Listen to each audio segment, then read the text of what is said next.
A filha de uma atriz famosa tem a brilhante ideia de brincar do jogo do tabuleiro Ouija, e acaba invocando e sendo possuída por um demônio muito poderoso. Agora sua mãe luta contra o tempo para ajudar a sua filha a se livrar da entidade. Salve rapaziada, beleza? No vídeo de hoje eu vou trazer um recap do filme do Exorcista, já que recentemente foi lançado um novo filme da trilogia, e em breve também trarei um recap do novo filme. Então se você gosta desse tipo de conteúdo, já se inscreve no canal e deixa o like para me incentivar a trazer mais vídeos como esse. Começamos o filme conhecendo Mary, padre e arqueólogo que está em um sítio arqueológico no Iraque, que após explorar o lugar em busca de artefatos, acaba encontrando artefatos relacionados a um demônio da região conhecido como Pazuzu.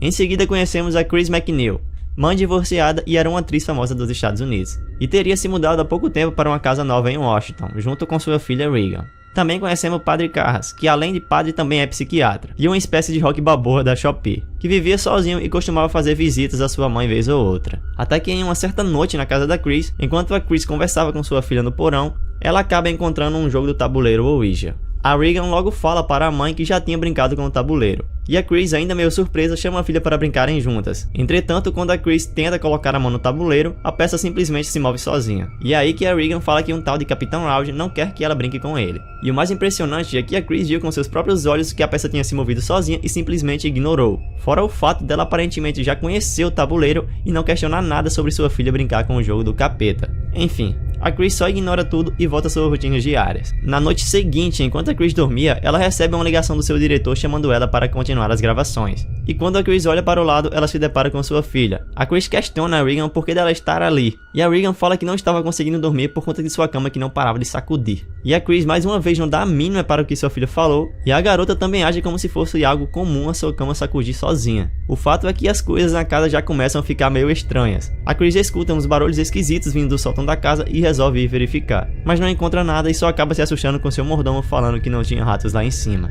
No dia seguinte, a Chris leva a Regan para fazer alguns exames, e a garota já começa a demonstrar comportamentos estranhos. O doutor fala para a Chris que sua filha poderia estar com uma disfunção nos nervos e que era algo comum de aparecer no início da adolescência. E a Chris também pergunta para um médico se as mentiras também eram um dos sintomas da disfunção, já que sua filha comentava recentemente que sua cama não parava de balançar, ou seja, a Chris achava que a garota só estava mentindo mesmo. E é aí que o médico também revela para ela que sua filha estava com um comportamento muito agressivo, e já podemos notar que o médico começa a desconfiar meio que de forma discreta que poderia ser um caso do tinhoso, quando ele também pergunta para a Chris se a filha dela estava falando muitas coisas obscenas dentro da casa. Entretanto, ele meio que tenta esconder que poderia ser algo relacionado a isso, medicando para a garota alguns remédios e pedindo para a mãe esperar como a filha reagiria. Na noite seguinte, enquanto a Chris estava em um jantar em sua casa com várias pessoas importantes, ela senta junto com um padre que conhecia e pergunta para ele quem era o padre que sempre aparecia em suas gravações para vê-la. Pois é, o padre Carras também é um grande fã da Chris. E o padre responde para ela que o nome dele era Damian Carras, e que ele era um padre e conselheiro psiquiátrico da igreja. E no meio da conversa também descobrimos que a mãe do Carras faleceu na noite anterior, após o padre contar do ocorrido para a atriz. Um pouco mais tarde, já no fim da festa, enquanto alguns convidados estão na sala em um karaokê,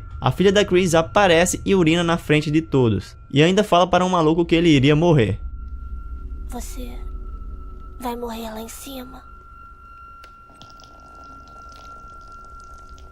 A Chris pega a Regan e leva ela para o banheiro e até tenta se comunicar com a garota, mas ela não responde nada. E um pouco mais tarde, após a Chris deixar a filha no quarto, ela escuta gritos de sua filha e corre para socorrer a garota. Mas chegando no quarto, ela vê a cama da garota basicamente possuída, chacoalhando a menina.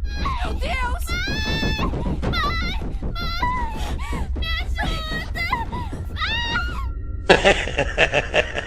E no dia seguinte, a Chris leva a Regan novamente para os médicos para fazer novos exames, ignorando absolutamente tudo o que viu na noite anterior. Cara, a cama da sua filha estava em estado de possessão e você ainda consegue ignorar isso? Bom, a Regan já não é mais aquela garota que sua mãe conhecia, e já está demonstrando comportamentos bizarros para uma criança daquela idade. E após fazer uma série de exames, a Chris volta para casa com sua filha. E enquanto os médicos estão verificando os resultados dos exames, eles notam que não há nada de errado com a garota, pelo menos pelo lado da medicina, se é que vocês me entendem. E poucos instantes depois, os médicos recebem uma ligação da Chris falando que a Regan teria piorado. Então os médicos decidem ir ver a garota em sua casa. E chegando lá, eles se deparam com essa cena.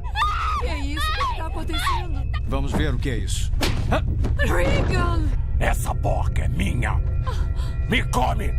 Me come! Os médicos colocam a garota para dormir e aconselham a Chris a procurar um psiquiatra. Só que o buraco começa a ficar mais fundo quando, pela parte da noite, enquanto a Chris voltava do consultório do médico, após chegar em casa, ela encontra a babá da Regan voltando de uma farmácia e diz que tinha deixado a Regan sob os cuidados do Burke, que era o diretor e amigo da Chris. O problema, meus queridos, é que logo em seguida aparece um amigo da Chris chamado Chuck, falando que Burke teria morrido em um acidente próximo à casa há poucas horas. E enquanto a Chris está aos prantos chorando pela morte do amigo, ela se depara com a cena de sua filha descendo das escadas de maneira bizarra. E aqui a Chris já começa a ficar convencida que sua filha não tem nenhuma doença e que está com um demônio dentro da garota. No dia seguinte, a Chris se reúne em um consultório médico com vários médicos para debater sobre o caso de sua filha. E vale lembrar que isso tudo é possível pelo fato da Chris ser uma atriz muito rica. E no meio da reunião, um dos médicos dá a ideia de internar a garota em um hospício, mas a Chris logo fica furiosa com a sugestão de ter que internar sua filha. Até que um deles finalmente cita uma chance improvável de cura que poderia ter. E a Chris logo questiona o médico sobre o que se tratava. E o médico responde falando sobre exorcismo, que aconteceria quando um rabino ou padre da igreja tenta expulsar um espírito invasor. Entretanto, não era um ritual simples de conseguir naquela época, já que não era algo tão comum e teria que convencer a igreja que a garota estava realmente possuída por um demônio. A Chris escuta a sugestão do médico, mas meio que ignora e volta para sua casa. E antes que eu me esqueça, no meio disso surge um detetive chamado Kinderman, que estava investigando a morte do Burke. O tenente até chega a se encontrar com o padre Carras para fazer algumas perguntas sobre o que o padre achava de bruxaria e pelo fato de ter encontrado o corpo do diretor com a cabeça e pescoço totalmente revirado para trás. O padre não responde muita coisa ao detetive e segue sua rotina diária de Rocky Balboa. E logo em seguida o detetive também faz uma visita à casa da Chris. E aqui também já notamos que o detetive já está começando a desconfiar que teria sido a Regan que teria matado o Burke. Entretanto, a Chris meio que se esquiva das perguntas do detetive e fala que sua filha está sedada e sem condições de receber visitas. O detetive então vai embora e logo em seguida a Regan tem mais um de seus ataques. A Chris vai até o quarto de sua filha e se depara com objetos voando, sua filha falando com uma voz bizarra e metendo um crucifixo na sua parte íntima. E no meio disso tudo, a garota ainda gira a cabeça de maneira bizarra.